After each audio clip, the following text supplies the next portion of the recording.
एक बात साफ हो गई कि पाकिस्तान पूरी तरह तालिबान के साथ है। खुलकर पाकिस्तान कर रहा है तालिबान की मदद, या यूं कह लीजिए कि तालिबान बना हुआ है पाकिस्तान का एक प्यादा, बने हुए हैं प्यादा।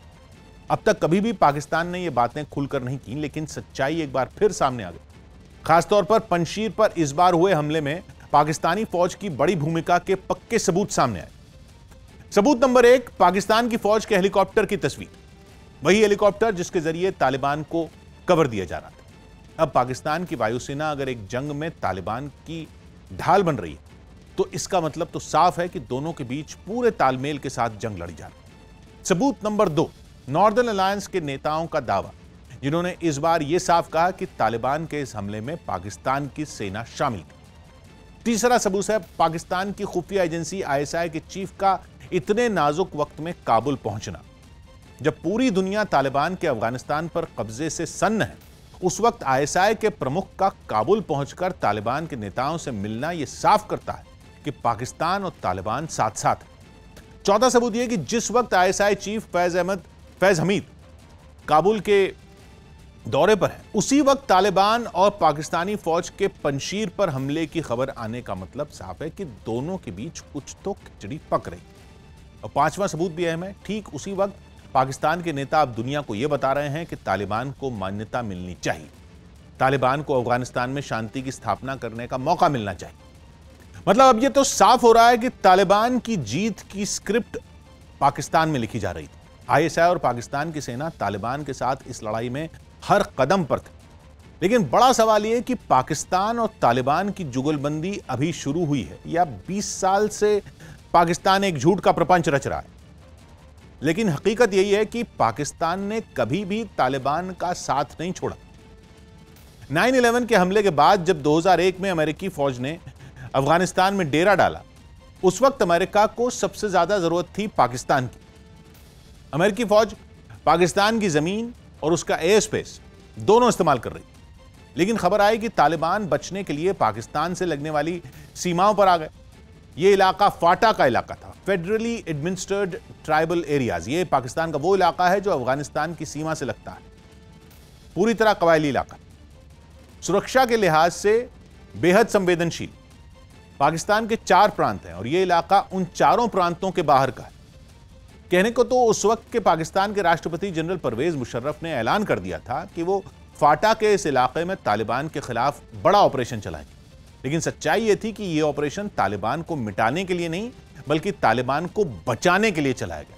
पाकिस्तान अमेरिका और पूरी दुनिया की आंखों में धूल झोंकता रहा और तालिबान को बचाने में लगा रहा। लेकिन यह चाल केवल जनरल परवेज मुशर्रफ नहीं चली, बल्कि यह तो पाकिस्तान की एक राष्ट्रीय नीति बन गई। जो भी पाकिस्तान की कुर्सी पर बैठा, उसने इसी रास्ते पर आगे बढ़ना शुरू कर दिया। आतंकवाद, या सीधे कहें तो तालिबान से लड़ने के नाम पर पाकिस्तान करोड़ों डॉलर की मदद अमेरिका से लेता रहा। उन पैसों से खरीदे हथियार तालिबान को सौंपता रहा, जिसके सबूत बीच बीच में अमेरिका को मिलते भी रहे। लेकिन अमेरिका के लिए पाकिस्तान इस जंग में इतनी बड़ी मजबूरी बन गया कि चाहकर भी अमेरिका पाकिस्तान के खिलाफ अपनी नीति में कोई खास बदलाव नहीं कर पाया। और 2006 के बाद तो तालिबान की लड़ाई का तरीका ही बदल गया। ये तरीका ऐसे तो कतई नहीं था जैसा आमतौर पर इस तरह की फौजें लड़ा करती। तालिबान इससे पहले तक आमने सामने की जंग लड़ा करते थे, अमेरिकी फौज का मुकाबला किया करते। लेकिन यहां से जंग लड़ने का तरीका बदल गया। तालिबान वैसे ही लड़ने लगे जैसी जंग ISI के इशारे पर आतंकी कश्मीर में लड़ते हैं। तालिबान लुका छिपी का खेल खेलने लगे,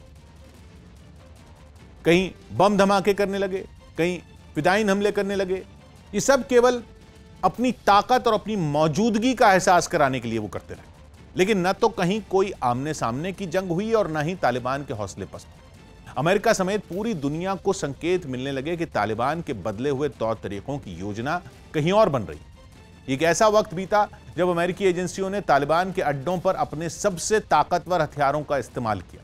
आसमान से बम बरसाए गए, रॉकेट दागे गए। ऐसा लगने लगा जहां आतंकियों के ठिकाने होते थे, वहां कभी कोई पेड़ पौधे भी नहीं होंगे। लेकिन नतीजा हुआ उसके बिल्कुल उलट। तालिबान न खत्म हुए न ही कमजोर हुए। 2011 में कंधार की एक जंग के बाद एक अमेरिकी अफसर के हवाले से कई रिपोर्ट में दावा किया गया कि उन्होंने तालिबान के पास कुछ ऐसा देखा जो हैरान करने वाला था। उन्होंने देखा कि तालिबान के हथियारों से खास तरह के कार्बन पेपर की पैकिंग हटाई गई। ये वही कार्बन पेपर थे जिनमें आईएसआई के गोदामों में हथियार रखे जाते हैं। और पाकिस्तान के इसी दोहरे खेल की वजह से आखिरकार अमेरिका को लगने लग गया कि अफगानिस्तान में डटे रहना केवल एक ऐसी जंग लड़ने जैसा है जिसका कोई अंत नहीं है। 20 साल में अमेरिका ने 1000 बिलियन डॉलर से ज्यादा खर्च किए, यानी भारतीय रुपयों में करीब 75 लाख करोड़ से ज्यादा खर्च कर दिए।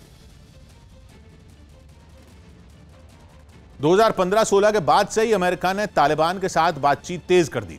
2018 होते होते समझौते भी शुरू हो गए और तालिबान के गिरफ्तार हुए नेताओं की रिहाई भी होने लगी। पाकिस्तान के चेहरे पर नकाब तब भी चढ़ा रहा, लेकिन जब पूरी दुनिया आतंकियों की मुट्ठी में एक मुल्क के जाने पर परेशान होने लगी, पाकिस्तान साफ साफ तालिबान के साथ खड़ा दिखने लगा।